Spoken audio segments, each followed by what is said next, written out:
성도 여러분 안녕하십니까? 8월 24일 월요일이 되었습니다. 오늘이 한 친구 운동을 시작한 지 꼭 50일째 되는 날입니다. 그동안에 말씀을 같이 나누시면서 또 성경을 읽으시면서 함께 마음을 모아 기도해 주신 여러분들께 감사를 드립니다. 이제 앞으로 연말이 될 때까지 코로나19가 거치기를 바라는 마음으로 우리 모두 열심히 하나님 바라보며 살아가게 되기를 원합니다. 오늘 함께 나누실 말씀은 이사야 66장 22절이 되겠습니다. 내가 지을 새 하늘과 새 땅이 내 앞에 항상 있는 것 같이 너희 자손과 너희 이름이 항상 있으리라. 여호와의 말이니라. 아멘. 이사야서에는 남한국 유다를 향한 하나님의 책망의 말씀이 주로 많이 등장합니다. 그러나 유다를 향한 책망만 있는 것은 아니고 주변의 여러 열국을 향한 말씀도 나오고 있습니다. 그리고 하나님께서는 그들을 책망만 하신 게 아니라 메시아를 통해서 그들을 구원하실 계획도 말씀을 하고 계십니다. 그리고 끄트머리에 가면 전 세계를 향한 하나님의 구원의 경륜이 선포되는 것을 볼 수가 있는데, 그래서 하나님은 책망하시는 하나님과 동시에 구원하시고 위로하시는 하나님이시기도 합니다. 이 하나님의 구원의 역사가 이루어질 곳이 어디로 소개되고 있느냐 하면 새하늘과 새 땅이지요. 구약 성경의 새하늘과 새 땅에 관한 말씀은 이사야서에서 2번 등장을 하고 있는데, 한 번은 이사야 65장 17절입니다. 보라 내가 새하늘과 새 땅을 창조하노니 이전 것은 기억되거나 마음에 생각나지 아니할 것이라, 이렇게 했습니다. 그리고 또 한 귀절이 바로 오늘 우리가 읽은 말씀이 되겠습니다. 이 새하늘과 새 땅의 비전은 신약 성경으로 그대로 이어지고 있습니다. 베드로 후서 3장 12절 13절을 보면 하나님의 날이 임하기를 바라보고 간절히 사모하라.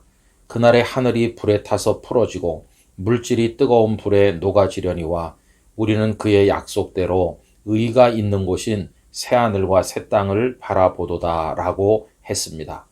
또 요한계시록 21장 1절을 보면 또 내가 새하늘과 새 땅을 보니 처음 하늘과 처음 땅이 없어졌고 바다도 다시 있지 않더라고 말씀을 하셨습니다.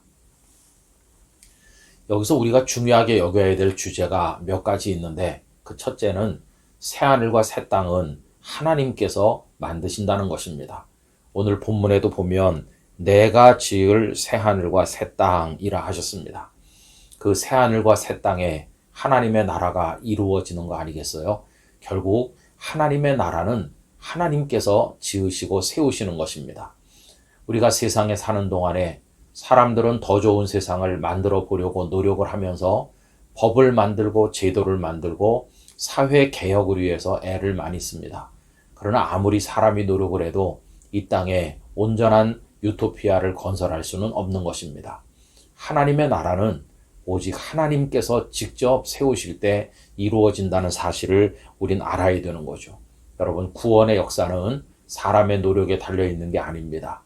구원의 문제에 있어서 우리는 완전히 무능력한 존재일 뿐이고, 우리를 구원하시는 분도 하나님이시고 하나님의 나라를 이루시는 분도 하나님이시고 그 배경이 되는 새하늘과 새 땅을 지으실 분도 하나님이심을 기억해야만 할 것입니다. 그리고 또 한 가지 우리가 잊어서는 안 되는 것은 새하늘과 새 땅은 빈 공간이 아니라는 사실입니다. 여러분, 하나님의 목적은 하늘과 땅에 있는 게 아닙니다. 만약에 그 자체가 목적이라면 첫 번 창조가 있었을 때 하나님께서는 세상 만물을 만드신 것 자체로만으로도 기뻐하시고 만족하셨을 것입니다. 그런데 하나님께서는 거기 아담과 하와를 창조하셔서 살게 하시지 않으셨습니까? 그러므로 하늘과 땅은 그 자체가 목적인 것이 아니라 그 안에 사람이 살게 하시려는 목적으로 지어진 것이요, 하나님의 목적은 오히려 거기 사는 사람에게 있었다는 걸 우리가 알게 됩니다.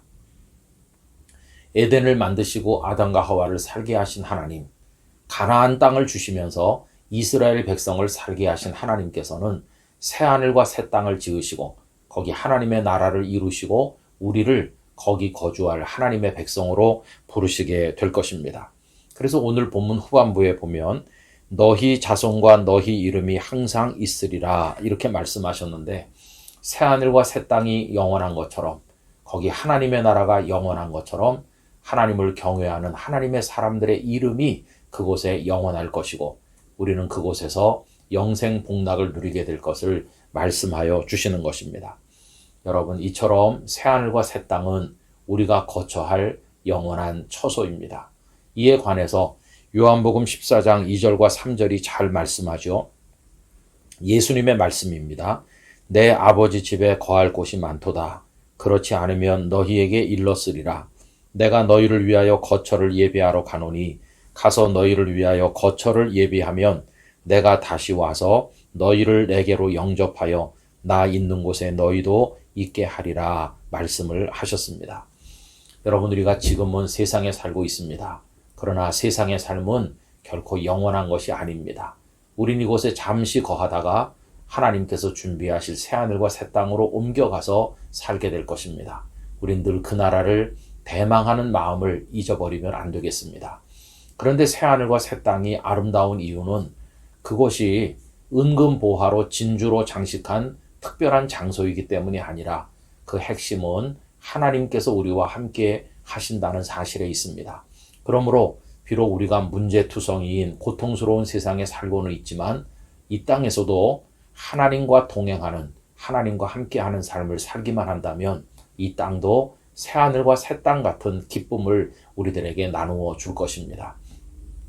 여러분, 괴로운 세상에 살지만 우리 주님과 함께하면서 천국 생활을 연습하게 되기를 바랍니다. 그리고 때가 되면 주님 우리를 위해 준비하신 새하늘과 새 땅에서 우리 주님과 함께 영원한 생명을 누리며 살아가게 될 줄로 믿습니다.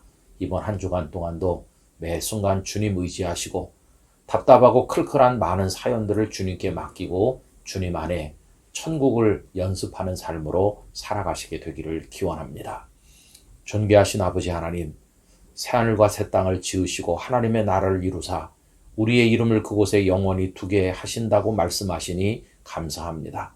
그 나라를 향한 열망을 가지고 살게 하시고 비록 우리가 이 땅에 사는 동안에라도 하나님과 함께 사는 삶을 연습함으로 천국을 미리 맛보는 축복을 누리게 하여 주시옵소서.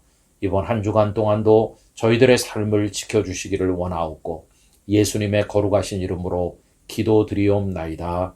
아멘.